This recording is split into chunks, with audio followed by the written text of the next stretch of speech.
very, very matter of very short period of time, and we're really excited. Would you like to share your story?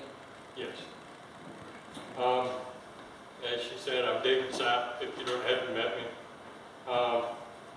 I'm not very good at talking in front of people, but I figure it'd be pretty easy because I'm talking about myself. So, so I didn't prepare a speech or anything, but I'd just like to start it off by saying, or kind of go through a timeline of how I've come about where I'm at today. When I was approximately about 14 years old, my dad took the family, my brothers, my sister, all of us down to Nate on a raft. Absolutely loved it. Had a blast. Seen the kayakers there, and I thought, boy, that'd be something cool to do. But I was like, how and if, when would I ever do it? That was one of the things that got dropped in the bucket list, because when I turned 18, I joined the Army, and being in the Army, it limits you how much time you have to actually be able to pursue a sport, a hobby, or anything. So I was so busy with work, and then when I had a family, I mean, it just multiplies. You don't have time to go and do fun things. So, like I said, one of the things that I wanted to do was kayak. Well, September 27th, 2006, I was in Iraq, and we got caught by ambush, and we had 2 machine guns fired at us. And fortunately, I survived. I was shot 3 times. I was hit in the head, I was shot in the shoulder, and I was shot in the femur. It shattered my femur, and it shattered my shoulder, my humerus, and it left me blind in my left eye. However, it did penetrate my head, so I still have my thoughts. It's a good thing. The shoulder has probably been the worst because it shattered the bone about a third of my upper humerus and including the humeral head. So I have very limited range of motion. I got the range of motion from my elbow, but I don't have the shoulder range of motion. So the doctor had told me when I was laying in bed, he said, you won't ever lift your arm up above your head. So I'm pretty stubborn. I'm not one to take and accept something that I can't do. I'm going to find a way to do something, whatever I want to do.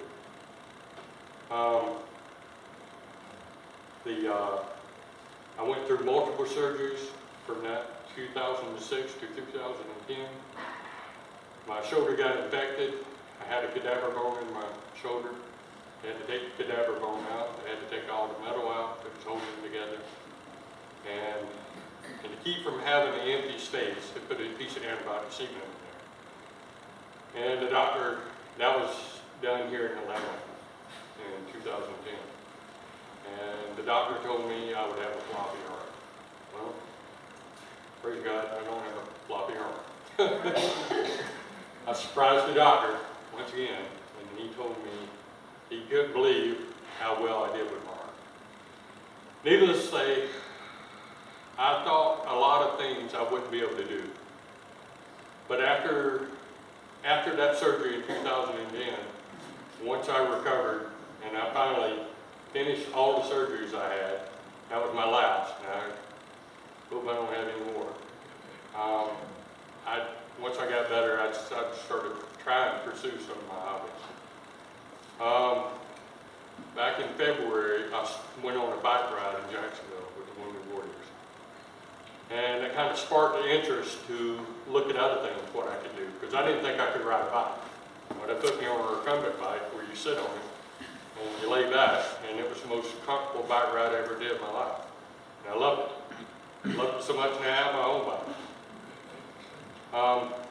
But it intrigued me to look at other things I could do, which I wrote kayaking off as something I would never do. So I tried to look into it, and I looked through meetup.com and different things, trying to go that route and try to meet somebody, because I didn't know anybody who did it or how to do it. But I just kind of wrote it off. I said, I won't do it. And then I looked on the VA website, and they had a TR listed on the VA website, and I was like, what is that? So I looked it up, found out what it is, and I emailed Laura and asked and said, hey, I'm interested. This is something I would like to do, and I'd like to try it. Shortly later, she emailed me back within, it wasn't even a day, I think it was a few hours. I was like, whoa, this actually does work. So, and she invited me to go to the pool, and I went to the pool, and I told my wife I was going kayaking, and she was like, well, you're not going to use one of those little skirt things. And I was like, oh no. you just sit in a boat. And she was like, okay, so I know you're safe. I was like, yeah, I'm safe, I'm fine. So that first night in the pool, I was sitting in the skirt and sitting in the kayak, exactly what I wasn't supposed to be doing, because my wife was worried about me drowning. And I've been like that ever since. I've kayaked Kayaking a couple of times. I just started roll practice last week, thanks to Dan Brady. And Dan's been my mentor the whole entire time. He has taken up so much time with me and doing something with me. I thought I couldn't even dream. I didn't even think it was possible. I didn't think I could do it with my shoulder. Well, first of all, who's going to teach me? And second of all, how would I do it? I just didn't think it was, I thought it was impossible. So once again, I even surprised myself on this one. But I've done the Tuskegee. I did the Upper Chattahoochee, and it is meant the world to me. Between going to doing something like kayaking or sitting at home or doing a home project, it's so much more fulfilling. It means everything. When you go out on the river and you did something, and your friends see you on Facebook what you're doing, it's just like, that was you? You're not supposed to be doing that. So that brings back that I was an airborne ranger in the Army, so it brings that sense of that excitement. Oh yeah. When we were jumping out of planes. I got to do something exciting and something dangerous. That makes me feel happy. So, and I'm getting that with kayaking, and it means everything to me. And I'm so happy to be doing it, and I'll be doing it until I sit on my deathbed, I reckon.